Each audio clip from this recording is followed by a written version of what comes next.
ದೃಶ್ಯಗಳಲ್ಲಿ ಗಮನಿಸ್ತಾ ಇದ್ದೀವಿ. ಈಗಾಗಲೇ ಪ್ರಾಣ ಪ್ರತಿಷ್ಠಾಪನಾ ಕಾರ್ಯ ಮುಗಿದು ಹೆಲಿಕಾಪ್ಟರ್ನ ಮೂಲಕ ಪುಷ್ಪವೃಷ್ಟಿಯನ್ನು ಕೂಡ ನಡೆಸಲಾಯಿತು. ಸುಮಾರು 3 ತಂಡಗಳ ಸಮ್ಮುಖದಲ್ಲಿ ಪ್ರಾಣ ಪ್ರತಿಷ್ಠಾಪನಾ ಕಾರ್ಯ ನೆರವೇರಿರುವಂಥದ್ದು ದೃಶ್ಯಗಳಲ್ಲಿ ಗಮನಿಸ್ತಾ ಇದ್ದೀವಿ. ಈ ಕ್ಷಣಕ್ಕಾಗಿ ಎಲ್ಲರೂ ಕೂಡ ಕಾತರದಿಂದ ಕಾದಿದ್ವಿ. ನೋಡ್ತಾ ಇದ್ದೀವಿ ದೃಶ್ಯಗಳಲ್ಲಿ ಎಷ್ಟು ಮುದ್ದಾಗಿ ಎಷ್ಟು ಅದ್ಭುತವಾಗಿ ಕಾಣ್ತಿದ್ದಾನೆ ಬಾಲರಾಮ ಅಂಥೇಳಿ.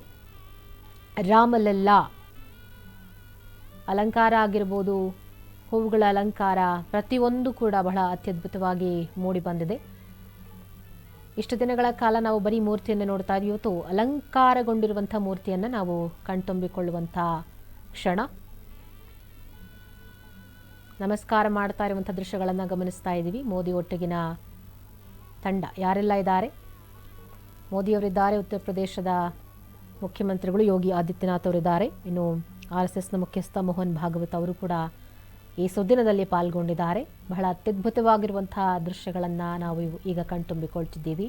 ಈಗ ನಾವು ನೋಡ್ತಾ ಇರುವಂಥದ್ದು ಮೂರ್ತಿಯಲ್ಲಿ ಶಕ್ತಿಯನ್ನು ತುಂಬಿರುವಂಥ ಒಂದು ಮೂರ್ತಿಯನ್ನು ನಾವು ಕಣ್ತುಂಬಿಕೊಳ್ತಾ ಇದ್ದೀವಿ. ಪ್ರಾಣ ಪ್ರತಿಷ್ಠಾಪನೆಯಾಗಿರುವಂಥ ಮೂರ್ತಿ ನೋಡಿ. ರಾಮನ ಕಣ್ಣುಗಳು ಎಷ್ಟು ಅತ್ಯದ್ಭುತವಾಗಿ ಮೂಡಿ ಬಂದಿದ್ದಾವೆ. ರಾಮ ಒಂದು ರೀತಿಯ ಮುಗುಳು ನಗೆಯಲ್ಲಿ 5 ವರ್ಷದ ಬಾಲಕ ನಕ್ಕರೆ ಹೇಗಿರುತ್ತೋ, ಎಷ್ಟು ಮುದ್ದಾಗಿರುತ್ತೋ ಅಷ್ಟು ಮುದ್ದಾಗಿ ಬಾಲರಾಮ ಎಲ್ಲರ ಕಣ್ಣಿಗೂ ಕೂಡ ಗೋಚರವಾಗ್ತಿದ್ದಾನೆ.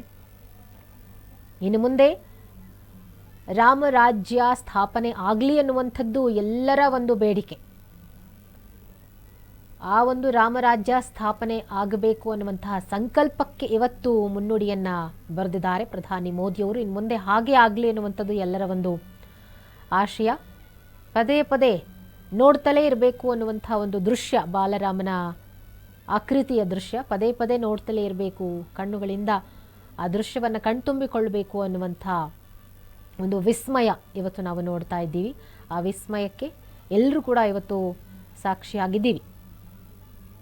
ಮೋದಿಯವರಿಗೆ ಇವತ್ತು ಒಂದು ರೀತಿಯ ಸಮಾಧಾನ, ಒಂದು ರೀತಿಯ ತೃಪ್ತಿ. ಯಾಕಂದರೆ ಅವರು ಸಂಕಲ್ಪ ಮಾಡಿದ್ರು, ನಾನು ಅಯೋಧ್ಯೆಯಲ್ಲಿ ರಾಮ ಮಂದಿರ ಪ್ರತಿಷ್ಠಾಪನೆ ಮಾಡ್ತೀನಿ ಅಂಥೇಳಿ ಪ್ರತಿಜ್ಞೆಯನ್ನು ಮಾಡಿದ್ರು. ಇವತ್ತಿಗೆ ಅವರ ಒಂದು ಸಂಕಲ್ಪ ಈಡೇರದೆ ಅವರ ಪ್ರತಿಜ್ಞೆ ಪೂರ್ಣಗೊಂಡಿದೆ. ಇನ್ನು ಸಂಪೂರ್ಣವಾದಂತಹ ಅಯೋಧ್ಯೆ ರೆಡಿಯಾಗೋಕ್ಕೆ ಸ್ವಲ್ಪ ಸಮಯ ಬೇಕಾಗುತ್ತೆ. ಯಾಕಂದರೆ ದೇವಸ್ಥಾನ ಆರಂಭ ಆದ ತಕ್ಷಣ ಮೊದಲು ಮಾಡಬೇಕಾಗಿರೋದು ಒಂದು ಮಂದಿರದಲ್ಲಿ ವಿಗ್ರಹದ ಪ್ರತಿಷ್ಠಾಪನೆ, ಪ್ರಾಣ ಪ್ರತಿಷ್ಠಾಪನೆ. ಅದಾದ ಬಳಿಕ ಮಿಕ್ಕ ಸಣ್ಣ ಪುಟ್ಟ ಕೆಲಸಗಳಿರ್ತವೆ, ಆ ಎಲ್ಲ ಕೆಲಸಗಳನ್ನು ನಿಧಾನಗತಿಯಲ್ಲಿ ಮಾಡಿಕೊಳ್ತಾರೆ. ಆದರೆ ಮುಖ್ಯವಾಗಿ ಬೇಕಾದದ್ದ ಒಂದು ಕಾರ್ಯಕ್ರಮ ಅಂತಂದರೆ ಅದು ಪ್ರಾಣ ಪ್ರತಿಷ್ಠಾಪನೆ. ಅದಕ್ಕಾಗಿ ಯಾವ ಮಂದಿರ ಸಿದ್ಧ ಆಗಬೇಕಾಗಿತ್ತು, ಅದಕ್ಕಾಗಿ ಎಷ್ಟು ಕೆಲಸಗಳು ಪೂರ್ಣಗೊಳ್ಳಬೇಕಿತ್ತು ಅಷ್ಟೆಲ್ಲವೂ ಕೂಡ ಪೂರ್ಣಗೊಂಡಿದೆ. ಯಾಕಂದರೆ ಎಷ್ಟೋ ಜನ ಈ ಸಂದರ್ಭದಲ್ಲಿ ಅಪೂರ್ಣ ಮಂದಿರ ಅಂತ ಹೇಳಿ ಹೇಳಿಕೆಗಳನ್ನು ಕೊಡ್ತಿದ್ದಾರೆ. ಆದರೆ ಒಂದು ಬಾರಿ ಹೋಗಿ ಅಯೋಧ್ಯೆಯಲ್ಲಿ ಕಣ್ಣಾರೆ ನೋಡಿ ಎಷ್ಟು ಮಂದಿರ ಪೂರ್ಣಗೊಂಡಿದೆ. ಪ್ರಾಣ ಪ್ರತಿಷ್ಠಾಪನೆ ಕಾರ್ಯಕ್ರಮಕ್ಕೆ ಎಷ್ಟು ಬೇಕೋ ಅಷ್ಟು ಮಂದಿರ ಪೂರ್ಣಗೊಂಡಿದೆ. ಅದರಲ್ಲಿ ಯಾವುದೇ ರೀತಿಯಾದಂಥ ಒಂದು ಕೊರತೆಯನ್ನು ಮಾಡಿಲ್ಲ ಅನ್ನುವಂಥದ್ದನ್ನು ನೋಡಿ ಆಮೇಲೆ ಮಾತನಾಡಬೇಕಾಗತ್ತೆ.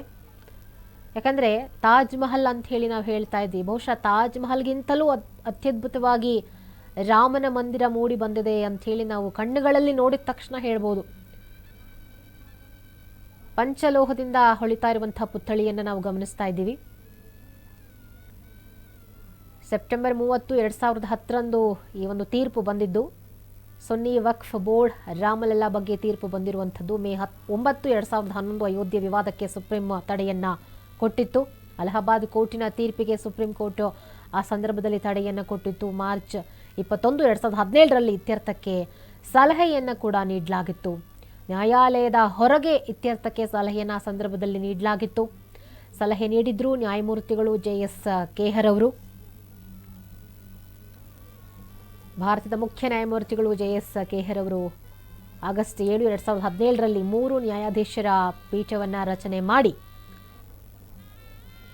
ಈ ಒಂದು ಅಯೋಧ್ಯೆ ನಮ್ಮದಾಗಬೇಕು ಅನ್ನುವಂಥ ತೀರ್ಪನ್ನು ಕೊಟ್ಟಿದ್ರು.